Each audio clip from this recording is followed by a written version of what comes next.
First and foremost, I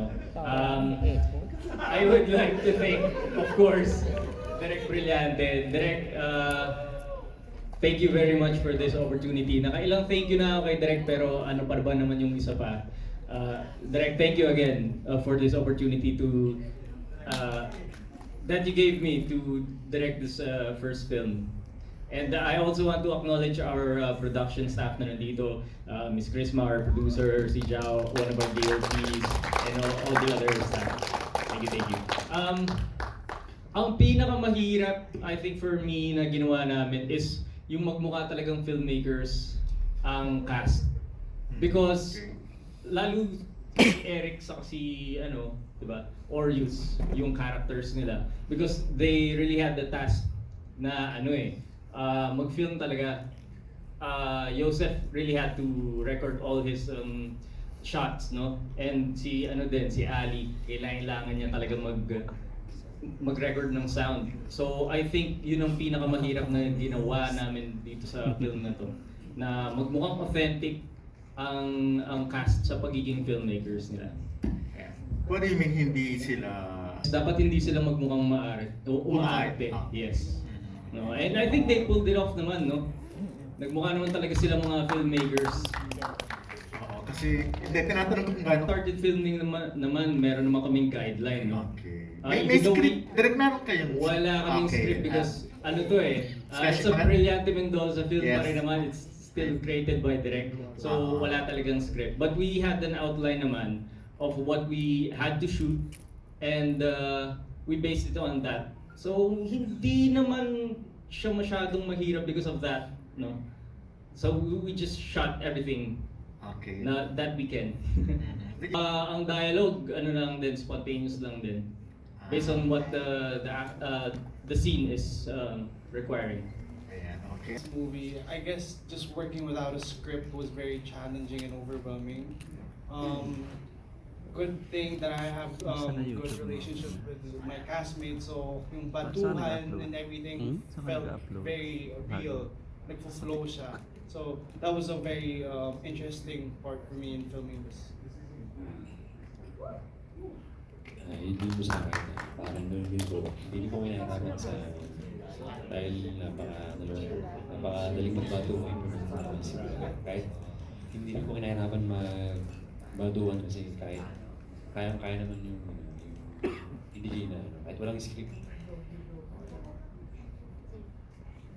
For me, I would say that it's important to have a good rapport with your co-actors, and of course have trust din sa production because of the sensitive scenes that we will be shooting. So ayun, kailangan talaga importante yun. Hello po, good evening. To answer the question, isa sa mga bagay na natutunan ko sa film was during VO ito ni Josef na may mga filmmakers pala tayo, either international or local, na especially Vivamax na very sexy yung genre, that we are not just showing our body but we are showing kung ano yung totoo, kung ano yung totoong nangyayari sa mundo. Kasi let's just sex, normal naman yan. So yun isa sa mga natutunan ko. Yung pangalawa na natutunan ko was drugs, wag mong abusuhin kasi it might kill you, lalo na kung sobrang addict ka. At yung pangatlo na natutunan ko is wag mong baguhin yung mga bagay na kung ano na yung nangyayari, especially dun sa character namin na Banyan na in this generation, very modern na pala, na hindi na namin ginagamit yung lumang tradition, but that doesn't mean na hindi na namin sila dapat gawin. We still appreciate it at binabalikan pa rin namin as tribe. Yun po yung mga natutunan ko sa film na to. And lastly, add ko na lang, baka makarelate din yung iba, lahat tayo may kanya-kanyang fear and may mga imaginations tayo. So, we don't have the right to judge that. Kasi lahat tayo may kanya-kanyang ganun eh.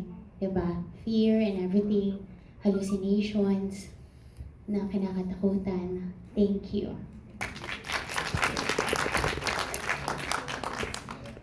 Hello po. So basically ako, for me, on my opinion, may line ako dun sa movie na sinabi ko, as filmmakers, we are obliged to tell the truth, no? But as we all know, sad reality, a lot of people who shoot docus or any type of movie na ganun, they don't always tell the truth. There's always some twists behind it, you know, just to make them look better or to make the movie more interesting. But we live in a world full of lies. Thank you.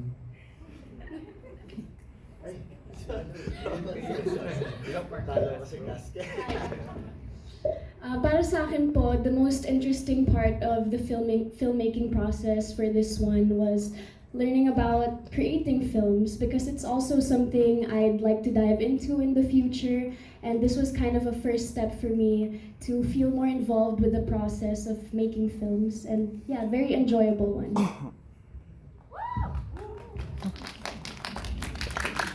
I'm very new to this whole showbiz thing, so I guess one key thing that I really got overwhelmed with is Direk Brillante's no script method.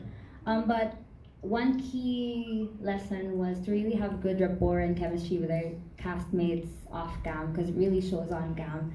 But one lesson that I did get in the film is it's not really just about the action, but it's also about the intention behind it. Because what's the thesis about truth when you don't show the truth?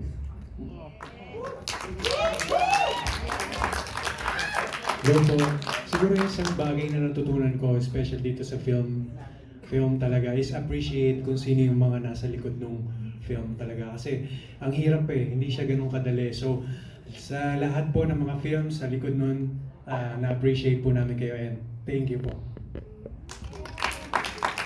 Ayun, hello po. Ang natutunan ko naman dito is yung kahalagahan ng mga filmmakers natin. Kasi di ba yung iba nila lang ng yung filmmakers, but as you can see sa film, makikita nyo yung hirap. Kahit hindi naman ganon, exactly yung nangyayari. Yung hirap, yung compassion, yung imagination nila, it's full of talent. So ayun, yun yung na-appreciate ko dito sa film na to, yung talent ng bawat filmmakers natin. Yun lang po, thank you. Hello everyone. Well, being the last one in the line, I think everything else has already been said at this point. But I would just like to reiterate that working scriptless, you have to work on the basis of method acting. You need to really become your character. This can make it very hard to separate yourself from that character, especially when you're not being filmed. But at the same time, you need to really, as people have said, connect with your fellow cast members, the production crew. You really need to trust everyone in what they're doing, especially in the industry, which has also been mentioned. You know, a lot of sexy scenes, a concept that isn't always so widely accepted. So it is very important to just trust people and be open and honest with everyone. Thank you. The main takeaway of the film is we really wanted to show that media and filmmakers can and do manipulate their stories. So ayun po. Yes. For this project po, we were able to have 2 days of workshops where we were able to practice being our characters and taking up the roles for creating the thesis. So that was a really big help for us to get in touch and feel comfortable with portraying those roles. Well, it's no secret that Filipinos are very welcoming and honest people.